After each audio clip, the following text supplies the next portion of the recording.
Imagine you're driving down any street in North America and your car breaks down. You forgot your cell phone.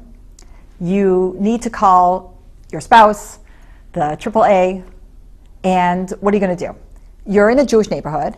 You look around. You see in one house that there's a lot of activity going on. People are coming in, people are coming out. There seems to be a lot of laughter and activity. You figure, you go in, you ask if you can use the phone. You go in, you see there's waiters, there's waitresses, there's food, there's drink, there's laughter. If you didn't know you were at a Shiva, what do you think you're at? A bar mitzvah, an anniversary, a birthday.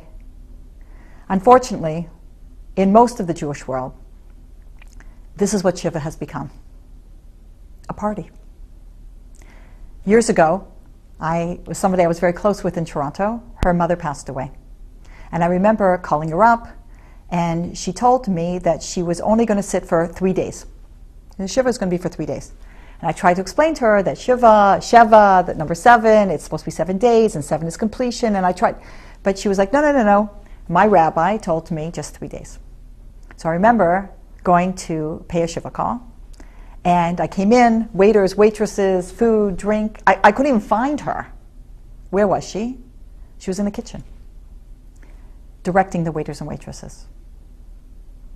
I said to her, you don't have to do this. She goes, I know, but everybody expects me to. I sat her down, and I said to her, do you want to know what Judaism says, what happens after you die? She goes, we believe that something happens after you die? I said, yes. And I shared with her, I told her about heaven and the world to come and how the soul never dies. And she said, I just didn't think it was Jewish. She goes, I felt something. She called me up a couple weeks later. She said, Lori, you were right. After 3 days, my husband went back to work. My brother went back to the city he lives in. And I never mourned my mother. No wonder rabbis today are telling people, sit for 3 days. Because she told me, who wants to host a party when I just went through the heaviest loss of my life? The Jewish way in death and mourning is so psychologically sound. It's so emotionally healthy. It's so spiritual. It's so growth-oriented. But we're so far away from it. And people just don't know. Most Shivas that I attend, there's a lot of talking going on. But the last thing they're talking about is death or the person who passed away. People are talking about the problems with their health and politics and business, and it's almost like a reunion, and people haven't seen each other, and there's a lot of, this is not what it's supposed to be. If you've ever gone to a traditional Shiva, it's a whole different ballgame. Nobody greets you at the door. You walk in, there's no waiters and waitresses or food or drinks. You come in, there's often a tzedakah box where you can give money in memory and merit of the person who passed away. The mourners are sitting low. Their clothes are torn, not just those little black flags. And they look terrible because they're in mourning. This is heavy. There's chairs in front of them, and you're supposed to sit down on the chair. And you know what you're supposed to say to the mourner? Nothing. That's right. You're supposed to say nothing. Why? Because there's nothing to say. Your presence alone says more than words can say. Your presence says, I'm here for you. I feel your pain. If the mourner speaks, of course you speak to the mourner. And ideally, what should you be talking about? The person who passed away. Unfortunately, we think that we're supposed to be there to cheer up the mourner, to distract the mourner. No. We think it's a mistake when the mourner is crying, that somehow we've done something wrong, that we've caused them pain, and we have to... No. It doesn't get heavier than this. This is when the pain is very real. And you're there not to cheer them up and not to distract them. You're there to comfort them. That's what it's all about. have to tell you, I speak to people all the time, and I wrote a book about this, and I interviewed people who had losses even 20 years ago. And I asked them, tell me some of the stupid things that people said when you were sitting Shiva. It was right there. Oh, it was fresh. We don't mean to say stupid things, but we do, because it's awkward, it's heavy, it's uncomfortable. Can I tell you some of the stupid things that people say? One woman told me, who had lost a child. People said to her, at least you have other children. This is not comforting. One man lost his wife. People were slipping him pieces of paper with women's names and phone numbers on. Or another woman who also was widowed at a young age. They said, oh, you're young, you'll marry again. This is not comforting people. One woman told me her father passed away in his 80s, his late 80s, and she's sitting Shiva for him. And what did every other mourner say to her? At least he lived a long life.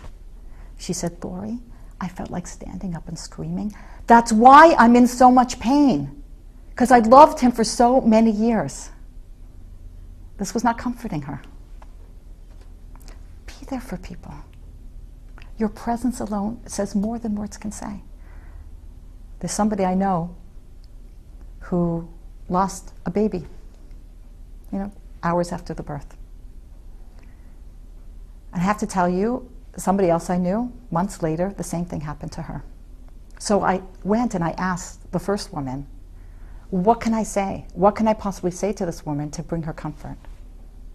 She says the greatest thing that somebody said to her when she was going through this heavy, unbelievable, devastating experience, she says the greatest thing somebody said to her that gave her the greatest comfort was, there are no words. That's what the person said to her. She just touched her arm and said, there are no words. Because there's not. Because there are no words. The Torah is very practical. Created a system of mourning that one woman told me, she goes, I felt like I was like a butterfly in a cocoon, and slowly, the 7 days, which are the heaviest days, where people are there to take care of all of your needs and you never even leave the home. And then there's the 30 days where there's fewer restrictions on what you do, but you're still in mourning. And then there's the year. And she goes, Lord, slowly, at the end of the year, I could fly again. You're never going to be the same. But your loved one wants you to go on. They don't want you to stay in mourning. The Kaddish that is said, if you see the translation, it doesn't say anything about your loved one. Nothing. It's all about your relationship with God. Because now, your connection to your loved one is only through the Almighty. And at a time where we could run away from God, we could be angry at God, we publicly reaffirm our belief and our trust in God. That's what's happening. That's what it's all about. Sitting Shiva, of course, brings merit to your loved one, that you're remembering them in such an important way. But also, it's for you. We cover the mirrors, we don't bathe, we don't wear new clothing. Because at this moment, at this time, you remember that you're a soul. We step back from all the physicality of life. We're not there to pretty ourselves up, because again, we're not hosting a party. We're in mourning. You are focusing this wake-up call that's happening. When you lose a loved one, your whole life is pulled out from under you. And you start asking yourselves heavier, more meaningful questions. What's life all about? Am I living my life the way I should? Is there a God? What does the Almighty want from me? And everybody wants to do something. What can I possibly do now? Especially a loved one who you've cared for, and now you've lost. That relationship does not end. There are things that you can do in this world that impact them in the world to come. Your loved one has awareness in the next world. They don't know it's the weather report down here, but they know when mitzvahs happen.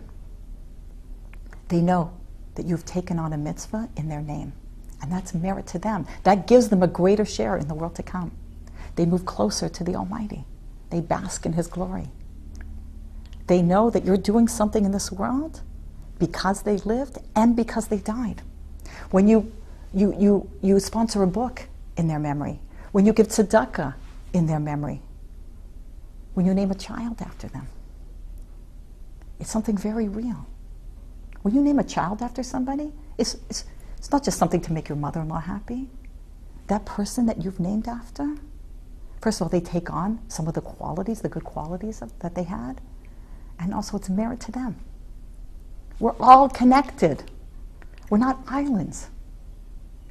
People who came before us, the decisions they made impacted us. You are who you are, and you live where you live because of their choices. And your choices will impact the next generation and the next generation. And when we go on to the next world, the people who come after us, their choices impact us. We're all connected. Honoring your parents does not stop when they pass away. It continues. You bear their name. You are living your life because of the values that they taught you. So your choices are not just for you. It's impacting them as well. It's merit to them. You can give them more pleasure, more nachas, spiritual, soul-filled pleasure in the world to come because of the choices you make here. The Shiva call itself should be short.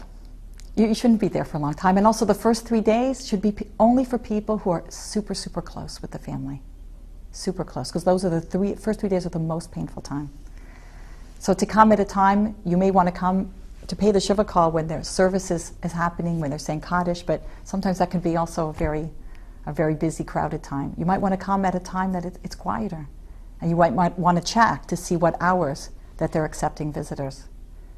And don't forget about them when Shiva is over. Yeah, if everybody goes back to their life, they're still mourning. And now it's like, how do I function in the world? Do you know that there are times where they really need us? You know when? The first Shabbos. The first Shabbos when their loved one's not there anymore. That's hard. That's a very hard time.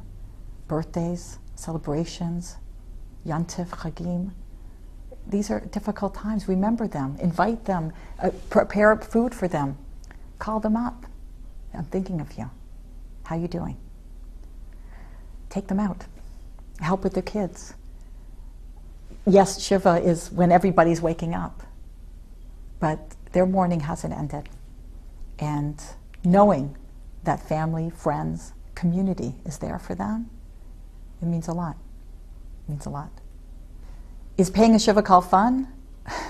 It's not fun. Is there going to be pain? Yes. Is there going to be pain avoiding a Shiva call? You bet. You avoid going to the funeral. You avoid going to the Shiva. You're going to feel very badly down the road. I should have gone, I didn't go. You feel guilty every time you see the love. There's going to be pain going, and there's going to be pain avoiding. So our Rabbi Noach Weinberg, that's all blessed memory, he always said, there's going to be pain either way. Would you rather pay winning or losing?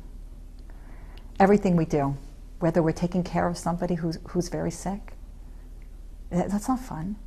Going to a hospital to visit somebody, this is not fun. There's pain. Is there a pain avoiding it? Yes. Would you rather pay winning or losing? You'll notice that there's some consistent traditions that you'll see in different Shiva houses, even across the spectrum. And one is that you'll see a candle that is burning consistently, a large candle throughout the whole Shiva.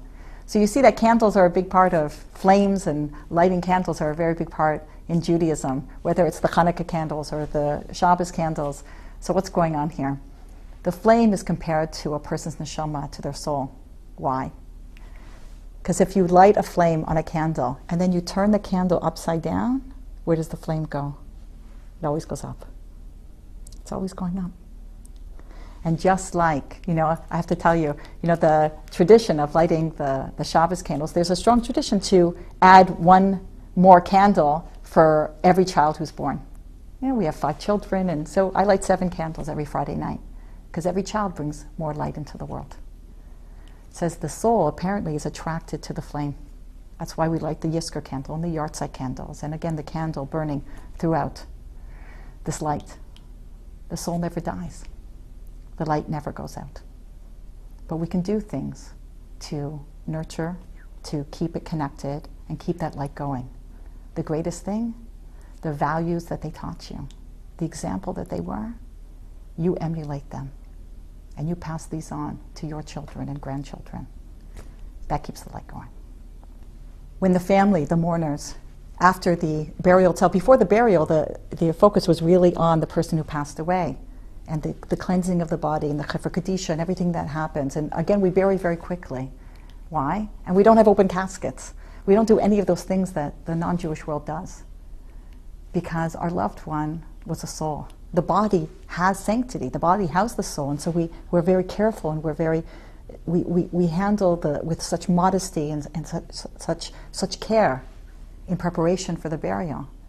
But your loved one was not DNA and skin and physicality. It was their soul. So we don't make up the person. We don't have open caskets. Do you ever go to one of those open casket non-Jewish funerals? Everybody walks up and they look down, and what do they say?